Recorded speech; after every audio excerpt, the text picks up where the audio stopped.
Hello കൂട്ടുകാരെ, എല്ലാവർക്കും എൻ്റെ വീഡിയോയിലേക്ക് സ്വാഗതം. ഇന്ന് നമ്മൾ പറയാൻ പോകുന്നത് ഒരു ആമക്കുട്ടിൻ്റെയും മുയൽക്കുട്ടിയുടെയും കഥയാണ്. ഒരിടത്ത് ഒരു വലിയൊരു കാടുണ്ടായിരുന്നു. ആ കാട്ടിൽ നിറയെ സിംഹങ്ങളും പുലികളും ആനയും മുയലും കുതിരയും മാനും അങ്ങനെ എല്ലാ ജീവികളും ഉണ്ടായിരുന്നു. അങ്ങനെ ഒരിക്കൽ അവിടെ ഒരു ഓട്ട മത്സരം വെച്ചു. ഓട്ട മത്സരത്തിലെ എല്ലാ മൃഗങ്ങളും പങ്കെടുത്തു. പങ്കെടുക്കുന്നതിനിടയിൽ ആമക്കുട്ടനും മുയലച്ചനും ഉണ്ടായിരുന്നു. ആമക്കുട്ടൻ മുയലച്ചനും നിൽക്കുന്നത് കണ്ടപ്പോൾ കൂട്ടുകാരെല്ലാവരും ചോദിച്ചു, നിങ്ങളും മത്സരത്തിന് പങ്കെടുക്കുന്നുണ്ടോ? ആര് പറഞ്ഞു, അതെ, ഞങ്ങളും പങ്കെടുക്കുന്നുണ്ടല്ലോ എന്ന് ആമക്കുട്ടൻ പറഞ്ഞു. അപ്പോൾ മുയലച്ചൻ പറഞ്ഞു ആമക്കുട്ടനോട്, അല്ല ആമക്കുട്ട, നീ എന്തിനാ പങ്കെടുക്കുന്നേ? ഇത് ഓട്ട മത്സരമാണ്. ഓട്ട മത്സരത്തിൽ നീ ഓടിയാൽ എത്തില്ല, നീ തോറ്റുപോകും.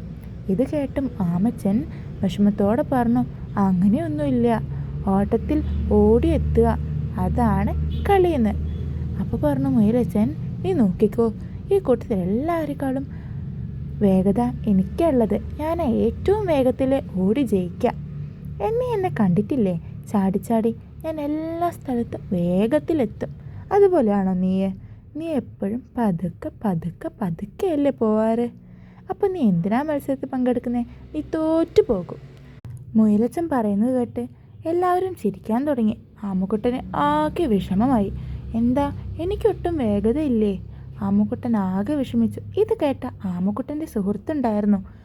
ആര്? ആമക്കുട്ടൻ്റെ സുഹൃത്താരാണ്? ഒരു കുരങ്ങച്ചൻ പറഞ്ഞു, അതെങ്ങനെ ശരിയാവാ?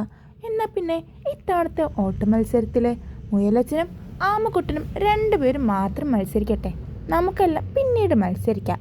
ആമച്ചൻ്റെയും മുയലച്ചൻ്റെയും മത്സരത്തിൽ ആര് ജയിക്കുന്നു നമുക്ക് നോക്കാലോ. അങ്ങനെ ഇത് കേട്ടപ്പോൾ മുയലച്ചൻ പറഞ്ഞു, പിന്നെന്താ, ഞാൻ തയ്യാറാണ്. ആമക്കുട്ട, നീ തയ്യാറാണോ എൻ്റെ കൂടെ ഈ മത്സരത്തിന്?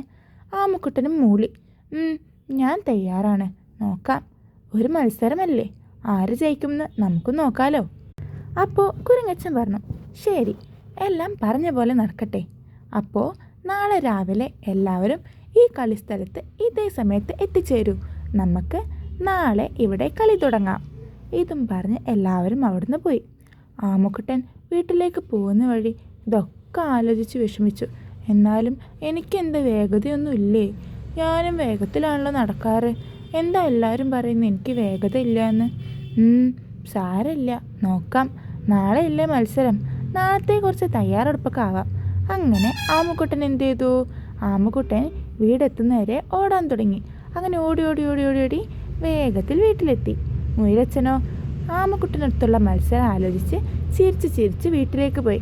നാളത്തെ മത്സരത്തിന് എന്തായാലും ഞാൻ തന്നെ ജയിക്കും. അങ്ങനെ മത്സരം ആരംഭിച്ചു. അതാ മുയലച്ചനും ആമക്കുട്ടനും നിരന്നു നിൽക്കുന്നു. മത്സരം ആരംഭിക്കുകയല്ലേ? അങ്ങനെ കുരങ്ങച്ചൻ വിസിലൂതി. കുരങ്ങച്ചൻ്റെ വിസിലിൻ്റെ ശബ്ദം കേട്ടതും ആമക്കുട്ടനും മുയലച്ചനും ഓടാൻ തുടങ്ങി. 5 വളവുകളാണ് മത്സരത്തിനുള്ളത്. 5ാമത്തെ വളവ് കഴിഞ്ഞതും വിജയിച്ചു. അങ്ങനെയാണ് മത്സരം. ആമക്കുട്ടൻ്റെ ആദ്യത്തെ ഓട്ടത്തിൽ തന്നെ ആമക്കുട്ടൻ ആദ്യത്തെ വളവ് കഴിഞ്ഞു. അതാ 2ാമത്തെ വളവിലേക്ക് എത്തിയിരിക്കുന്നു. ആമക്കുട്ടനോ കളി ആരംഭിച്ചിടത്തു നിന്നും ഒരു 10 ചുവട് മാത്രമേ മുന്നിലെത്തിയിട്ടുള്ളൂ. അങ്ങനെ ആമക്കുട്ടൻ്റെയും മുയലച്ചൻ്റെയും മത്സരം നടന്നുകൊണ്ടേയിരുന്നു. മുയലച്ചൻ വേഗത്തിൽ ഓരോ വളവുകൾ പെട്ടെന്ന് ഓടിക്കടന്നു. അതാ 2ാമത്തെ വളവും കഴിഞ്ഞിരിക്കുന്നു മുയലച്ചൻ. എന്നിട്ടും ആമക്കുട്ടനെ കാണുന്നില്ല. മുയലച്ചൻ വീണ്ടും ഓടി. അങ്ങനെ ഓടി 4ാമത്തെ വളവ് എത്തിയിരിക്കുന്നു മുയലച്ചൻ വിചാരിച്ചു, ആമക്കുട്ടൻ ഇപ്പം എന്തായാലും 2ാമത്തെ വളവ് പോലും എത്തിയിട്ടുണ്ടാവില്ല. ശരി, ഒരു കാര്യം ചെയ്യാം, കുറച്ച് നേരം ഇവിടെ വിശ്രമിച്ചതിന് ശേഷം പോകാം. ഞാൻ ഇത്ര നേരത്തെ പോയിട്ട് എന്ത് ചെയ്യാനാണ്? ആ ആമക്കുട്ടൻ ഇപ്പോഴൊന്നും എന്തായാലും വരില്ല. അങ്ങനെ നോക്കുമ്പോഴേതാ മുയലച്ചൻ കണ്ടു അവിടെ അടുത്തുള്ള മരത്തിൽ നിറയെ പഴങ്ങൾ. മുയലച്ചൻ ആ പഴങ്ങളൊക്കെ പറിച്ച് ഓരോന്നോരോന്നെ ആസ്വദിച്ച് അവിടെ ഇരുന്നു. ആ കഴിച്ചിരുന്ന് മുയലച്ചനോട് ഉറങ്ങിപ്പോയി. മുയലച്ചൻ വിചാരിച്ചു, ശരി, കുറച്ചു നേരം ഒന്ന് മയങ്ങിയേക്കാം, എന്നാലേ ആമക്കുട്ടൻ ഇവിടെ എത്തുള്ളൂ. അങ്ങനെ കുറച്ചു നേരം ഉറങ്ങാമെന്ന് വിചാരിച്ച മുയലച്ചനാകട്ടെ ഒരു ദീർഘനേരം തന്നെ ഉറങ്ങി. ഇതും കണ്ടുകൊണ്ടാണ് ആമക്കുട്ടൻ വരുന്നത്. ആമക്കുട്ടൻ ഇങ്ങനെ ഓടി വരുമ്പോഴല്ലേ കാണുന്നത് മുയലച്ചൻ കേമമായിട്ട് ഉറങ്ങണു. നിറയെ പഴങ്ങളൊക്കെ കഴിച്ച് അവിടെ നല്ല കേമായിട്ട് കൂർക്കം വലിച്ചെന്നെ ഉറങ്ങാണ്.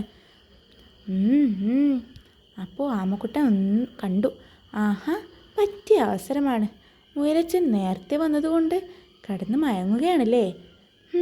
ശരി, ഞാനെന്തേലും ഓടട്ടെ, മത്സരത്തിൽ ജയിക്കണമല്ലോ. ആമക്കുട്ടൻ വീണ്ടും ഓടാൻ തുടങ്ങി. ആമക്കുട്ടൻ ഓടി ഓടി 4ാമത്തെ വളവ് കഴിഞ്ഞു. എന്നാൽ മുയലച്ചനോ അവിടെ കിടന്ന് ഉറങ്ങുകയാണ്. അങ്ങനെ 5ാമത്തെ വളവ് കഴിഞ്ഞു. എന്നിട്ടും മുയലച്ചൻ എഴുന്നേറ്റില്ല കേട്ടോ. അങ്ങനെ 5ാമത്തെ വളവും കഴിഞ്ഞ് ആമച്ചൻ കളിയിൽ ജയിച്ചു.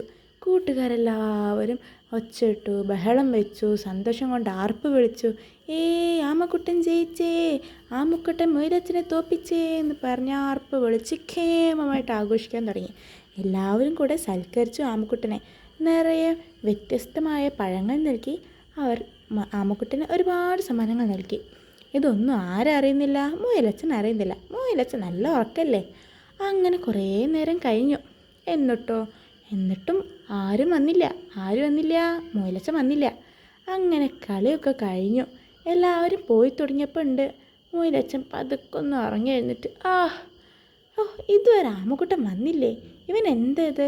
ഇവനോട് ഓടാനാണോ പറഞ്ഞത്, നടക്കാനാണോ പറഞ്ഞത്? അതും പറഞ്ഞ് മുയലച്ചൻ ഓടിപ്പോയി.